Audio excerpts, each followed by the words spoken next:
Okay, imagine this. You wake up, and that first breath you take, it tastes like, well, like rust and old regrets. Ugh. Yeah. And the sky outside, it's this weird, dull, bruised purple. It never really gets bright, but it never gets dark either. It's just stuck. Stuck in Twilight. Exactly. An awful, endless twilight.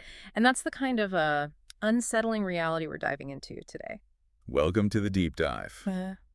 And for this one, our source is really something else. It's a first-person narrative, super powerful, from a YouTube video transcript called Endless Twilight.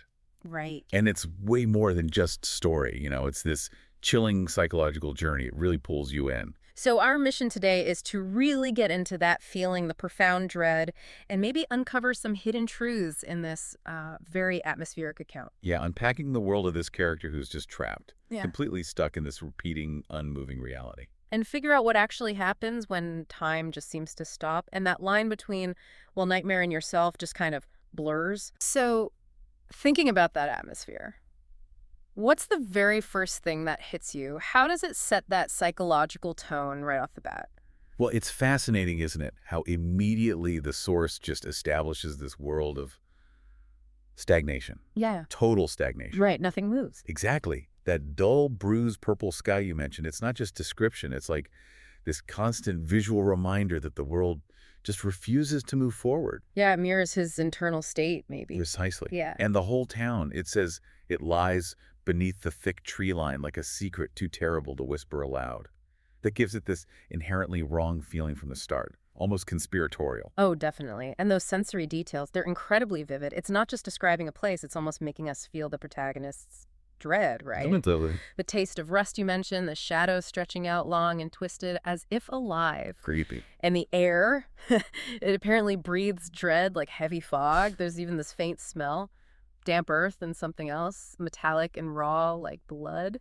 So what's the cumulative effect of all that? All these pervasive sensations bombarding Daniel.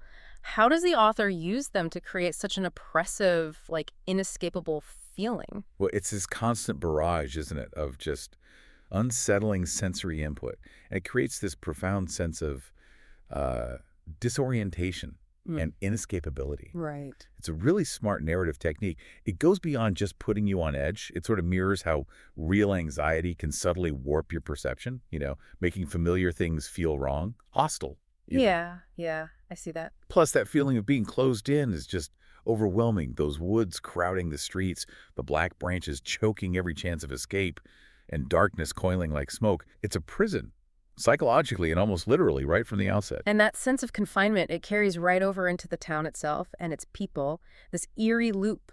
Like the protagonist mentions these disorienting things even inside the old wooden floor creaking under careful, slow footsteps, or those thin slivers of light that seem reluctant almost to light up the corners where something stirs. Yeah, reluctant light. Like even the light is hesitant, unwilling to pierce that gloom. Exactly. And then you've got the townsfolk. They might be the most unnerving part. Oh, definitely.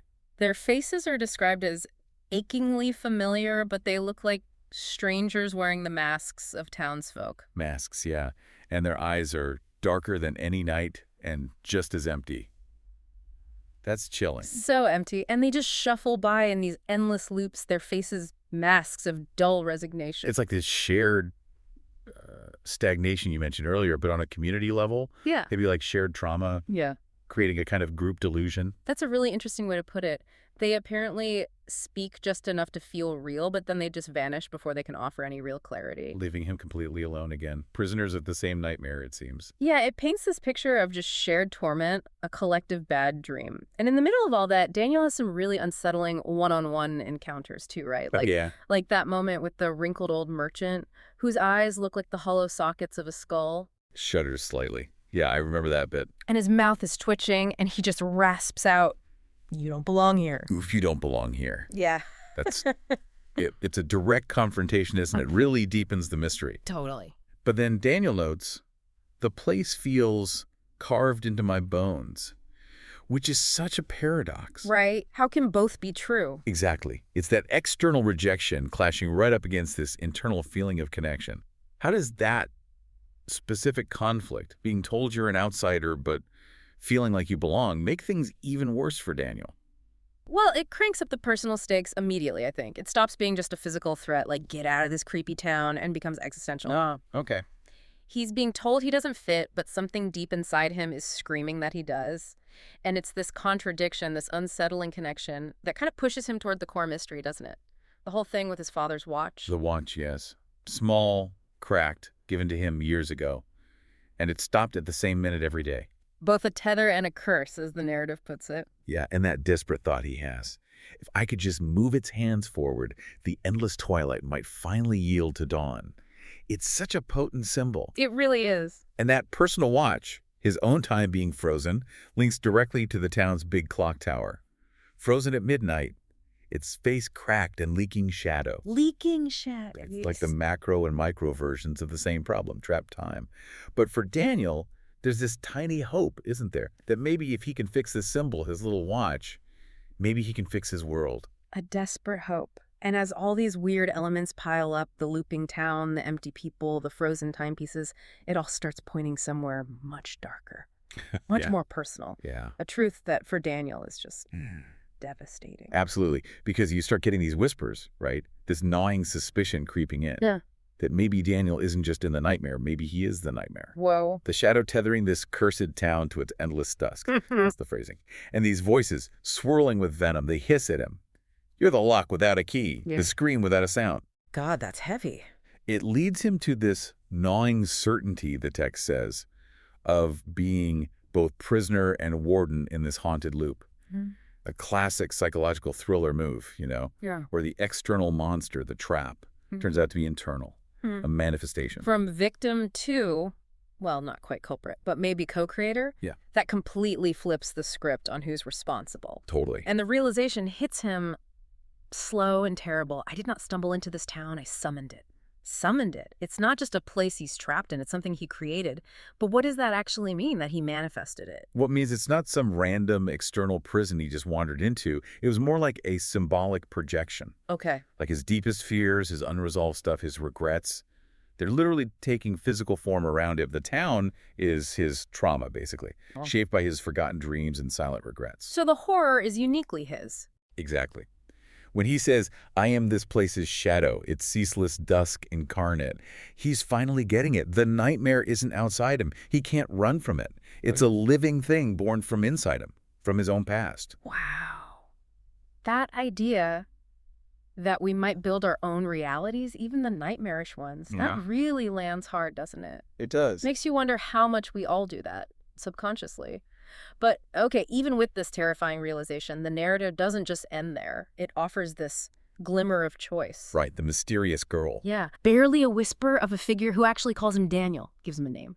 And she delivers this crucial message. The hour has come, you must choose. But that choice, it's not presented as easy as it. It's incredibly difficult. No, not at all. The text says, to fight might shatter the cycle or send me further into the abyss. So high stakes. Huge stage. And it requires him to unravel the threads of what binds me, who I am, who I was, and who I might never become again. That's a deep self-confrontation. It's fundamental. He has to basically tear down and rebuild his own identity to break free. Dismantle the very thing that created the nightmare in the first place. Exactly. A profound internal shift. Right. And the story concludes not with everything solved, but with this faint yet real pulse in the blackness, something beckoning him towards the breaking light. But it acknowledges the nightmare is far from over. Yeah, which feels realistic, actually. It offers this fragile hope, a path forward, but recognizes the journey's just beginning.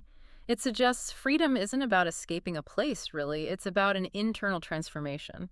And that leaves us, and you listening, with a pretty compelling thought to chew on, doesn't it? Yeah. If our own regrets, our forgotten dreams, can actually build a reality as suffocating as this endless twilight, well, what hidden potentials might our conscious choices unlock? And maybe more pressingly, how do you even begin to unravel the threads of a nightmare that's woven from your own self, from your own being? That's a deep question. Something to definitely ponder long after this endless twilight fades in our minds.